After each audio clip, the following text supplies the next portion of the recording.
Eddie's, he and his grandfather have relocated to Eddie's bookstore. You never told me why Mom would bring you back. And why you can't stay, Eddie says, now unlocking the door to the shop. Let's stay out here a bit.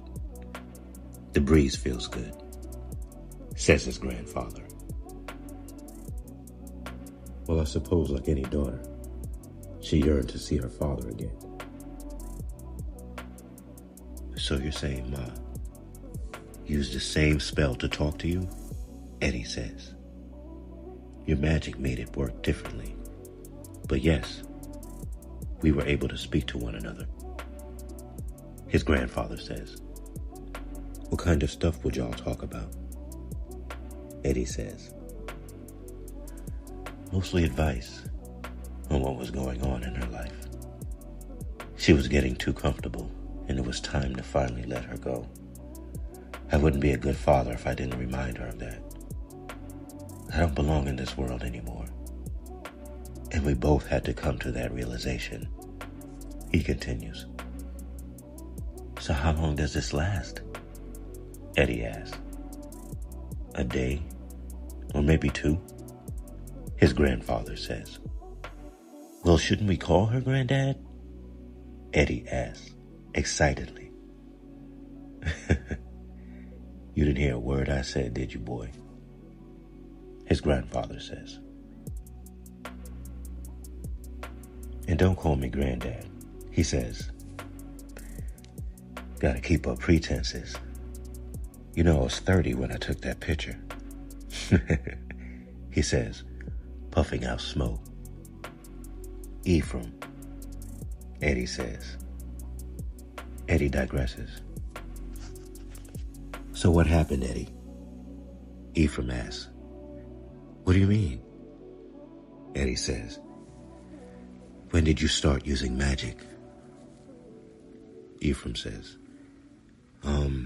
I guess today. But that wasn't me. It was you. Eddie says. Trust me. It was you. Surely you've seen your mom using magic around you. He continues. Well, not until the other day. I was at a friend's house, and the weirdest thing happened, Eddie says. Eddie explained. He saw a black apparition come out of a statue and head towards him. It was like a ghost, but it was completely black.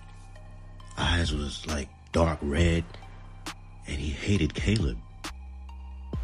And some other guy I'd never seen. Caleb, he's my best friend.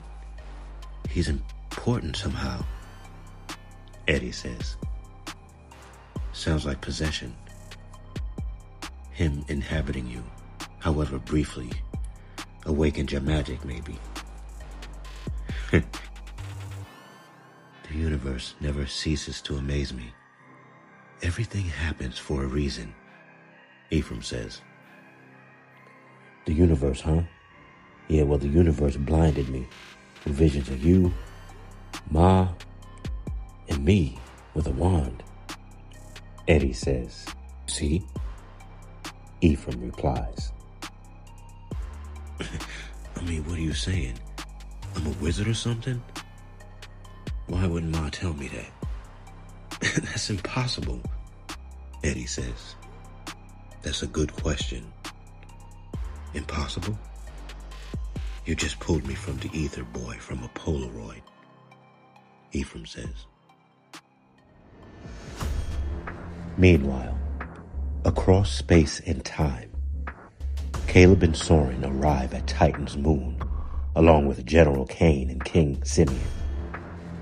As the shuttle lands, Soren convinces Simeon to stay. As he begins to explain, Simeon grabs his head in pain. Soren is trying to convince him not to kill the child, but that he and Caleb would take her and protect her. He reminded Simeon that he's a good man, and he would never forgive himself if he did that. Simeon's memories began flooding his mind. Suddenly, the chamber doors close abruptly, and one of Cain's men begin knocking at the door. Cain and his men began knocking at the door violently, trying to get in. The guard that shut them in informed the alchemist that he'd go and retrieve the hybrid and her guardian. Caleb turns to Soren. I still don't know where we would keep her. You don't even have a place to stay. Caleb fires at Soren. Your place. The child can stay with you, Soren says. Cain's men still banging at the door. That's going to be a hard sell, Caleb says. And what about you? He continues. I'll think of something. Caleb turns to the tiger being operating the cosmic doorway. What's wrong? Caleb says. It hasn't been used in a while. It'll be a moment. The being says. Caleb gets anxious. A young woman emerges from the shadows, clutching a baby wrapped in a blanket. She stays calm and stands quietly. Caleb smiles awkwardly. Simeon, you okay?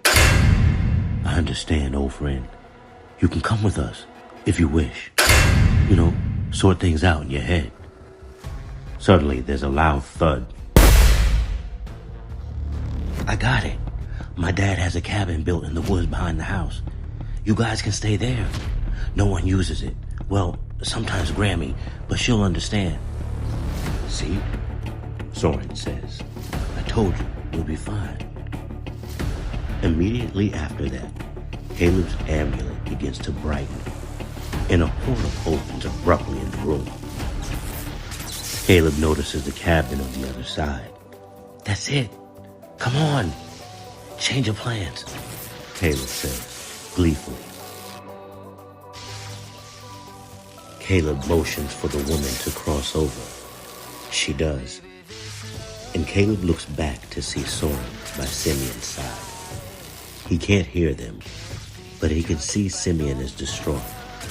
The spell, he says to himself. He notices Soren trying to pull him up. Caleb looks at the raging portal and then back at them and heads over to the opposite side of Soren to help Simeon up, and they both walk him into the portal.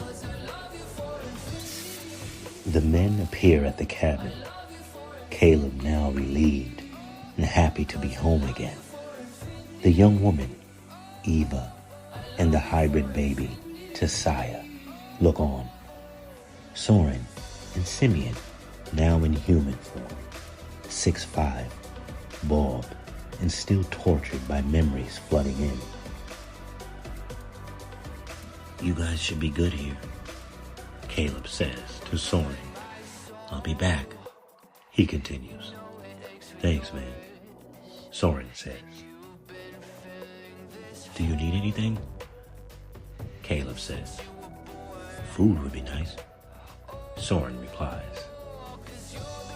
I got you, Caleb says. He turns to Eva. You'll be safe here, I promise. We'll protect you, Caleb says. His eyes shift to Soren. Soren nods in agreement. I'm Eva. This is Tessiah. Caleb smiles. She's beautiful, he says. Caleb takes one last look at them all. I'll be back soon, he says. And Caleb vanishes.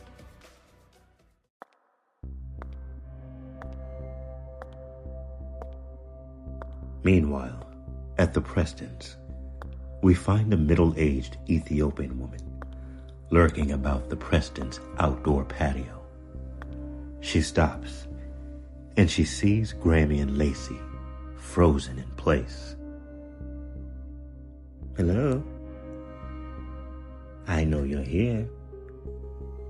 My name is Celeste, and I won't hurt you, the woman says. I understand, You're afraid. I get it. You sense power. But I have something that might interest you. The woman continues. Ah, there you are, my son.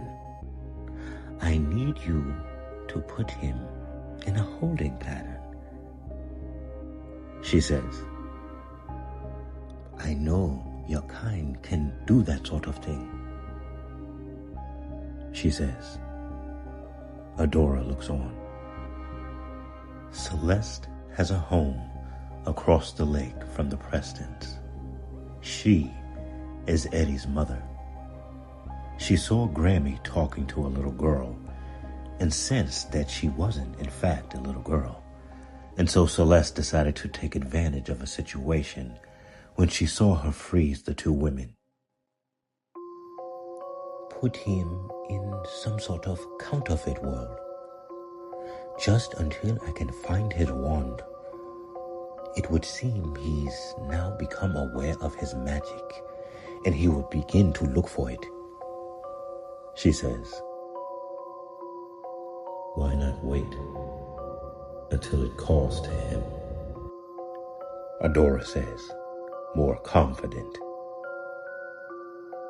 Oh, because once he has it, he will not separate from it easy, Celeste says. But I know your plans. You must keep his friend alive for now.